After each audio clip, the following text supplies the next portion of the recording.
Clara fixed her hair using the reflection in the car window as she admired the vast, green countryside around her. It had been a long time, years even, since she had seen Gabriel, her half-brother.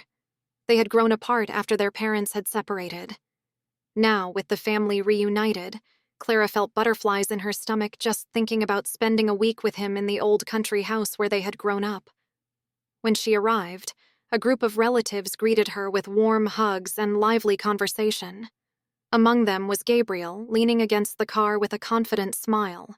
He had grown taller and seemed more sure of himself. "Long time no see, years, I would say," he exclaimed, giving her a quick hug. That evening, during dinner, Gabriel sat next to her, making conversation that made Clara laugh but also made her feel a little uncomfortable. Later, needing a breather, Clara went out into the garden. Gabriel soon joined her. "I just needed some air," she murmured, trying to hide her nervousness. They enjoyed the beauty of a starry sky to talk. Gabriel observed how Clara had changed, adding mysteriously, "But not all for the better." These words left Clara confused and a little irritated. "I think I'd better go back inside," Clara said, deciding to end the conversation before it got even weirder. Gabriel agreed, but with an enigmatic smile that only increased her confusion. The days at the country house flew by, and Clara tried to keep her distance from Gabriel. However, each meeting they had was marked by long looks and comments that made her increasingly uneasy. The next morning, while everyone was getting ready for a walk, Clara preferred to stay in the living room, enjoying a moment of calm. Gabriel, noticing that she was alone, decided to stay too. "Then I'll stay too," he said, choosing a sofa opposite her and interrupting the silence that hung between them. "Have you always been this serious?" Gabriel asked, a provocative glint in his eyes. Clara, unfazed, replied, "Maybe you've never paid attention." Gabriel moved a little closer, touching her hand lightly. "You don't have to run away from me," he whispered, his voice soft and making Clara freeze, unable to respond in the face of the intensity of that moment. When the rest of the family returned from their walk, Clara took advantage of the distraction to quickly get up and leave the room, dodging Gabriel. Later, a soft knock on her bedroom door made her hold her breath. It was Gabriel calling her name. She remained silent, and he, receiving no response, walked away. During a game of cards that night, Clara was visibly restless, her mind still fixed on Gabriel, who, on the other hand, seemed relaxed, casting furtive glances at her. In a confrontation in the kitchen, he challenged her again. "Running away again?" he asked, smiling as Clara felt cornered against the counter. "This isn't right," she murmured. "Maybe it's crazy," he replied, moving closer, his hands pinning her against the counter. The sound of footsteps in the hallway made them separate hastily. "This can't go on," Clara said, breathless. Gabriel just smiled confidently. Clara returned to the living room, feeling the curious gazes of her family. She tried to hide it with a smile, but it was distant. That night, lying in bed, sleep would not come. She heard footsteps in the hallway, praying that they wouldn't stop at her door. The next morning during breakfast, she continued to avoid Gabriel, whose gaze seemed to burn her skin. A cousin, noticing her discomfort, asked, "You're being very quiet, Clara. Is everything okay?"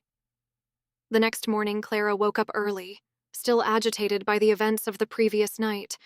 The tension in the air was almost palpable, and she wasn't sure how to deal with the conflicting emotions that arose whenever Gabriel was around. She decided to occupy her mind with the small tasks of the country house, hoping that routine would bring some kind of normality. As she helped set the breakfast table, Clara avoided looking directly at Gabriel, who was sitting at the table, chatting animatedly with a cousin. She tried hard to appear disinterested, but the furtive glances he gave her did not go unnoticed. It was as if there was a silent game going on between them, a dance of unspoken provocations that made Clara increasingly uneasy. After breakfast, the family decided to take a walk in the countryside, but Clara preferred to stay. She wanted a moment to herself, time to think. She headed to the back garden, where the cool breeze blew gently through the trees, and found a half-hidden stone bench, a perfect place to be alone with her thoughts. But the solitude didn't last long.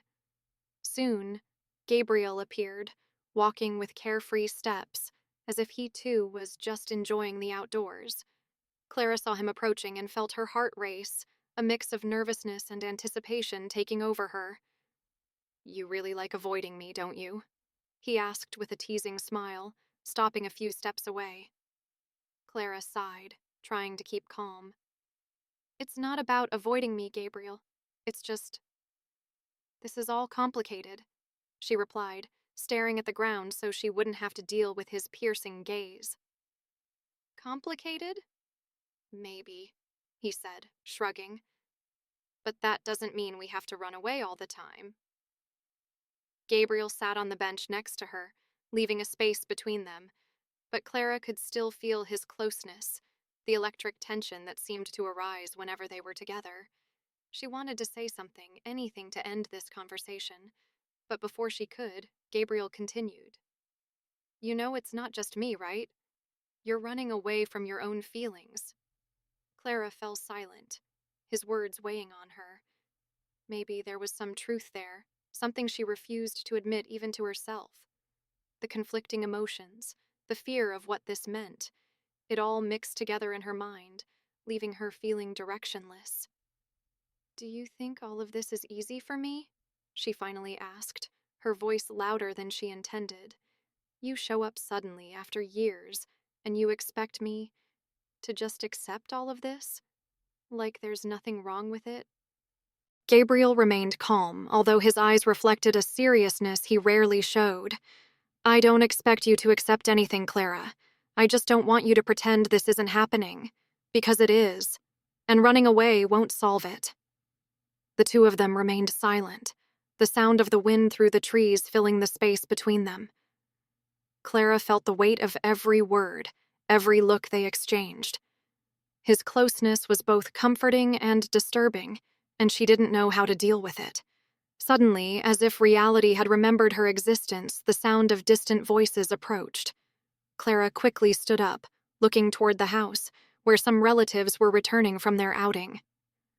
"I think we should go back," she said, avoiding Gabriel's gaze. "Of course," he replied, with a smile that indicated this conversation was far from over. "But know that I won't give up so easily." For the rest of the day, Clara tried to keep her distance, but it was impossible to ignore Gabriel's looks, the small smiles he gave her from time to time. It was as if he was testing her limits, seeing how far she was willing to go before she finally faced her feelings. That night, the family gathered in the living room to watch a movie. Clara chose a seat in the corner, trying to go unnoticed. Gabriel, however, sat close enough that she could feel his presence, which made her constantly aware of every move he made. When the movie ended and everyone began to disperse, Clara tried to escape to her room before he could approach. But, as if he had already expected it, Gabriel caught up with her in the hallway, calling her name softly. "Clara, wait," he said, and the urgency in his voice made her stop. She turned around, crossing her arms defensively. "We can't go on like this, Gabriel. This is going too far." "I know you are," he replied, taking a step forward. "But you can't keep pretending you don't feel anything." Before Clara could protest, he gently pulled her into a hug. She resisted, but only for a moment.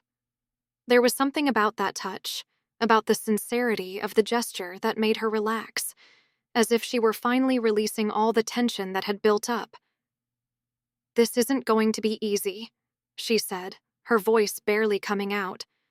"None of this is easy." "I know," he replied, still holding her. "But it doesn't have to be. Sometimes the hard things are the only ones that are truly worth it." Clara closed her eyes, allowing herself to forget everything around her for a moment, just feeling the warmth of Gabriel's embrace. It was a moment that, despite all the confusion and fear, she knew she would never forget. A moment that would mark the beginning of something new, something uncertain, but deeply real.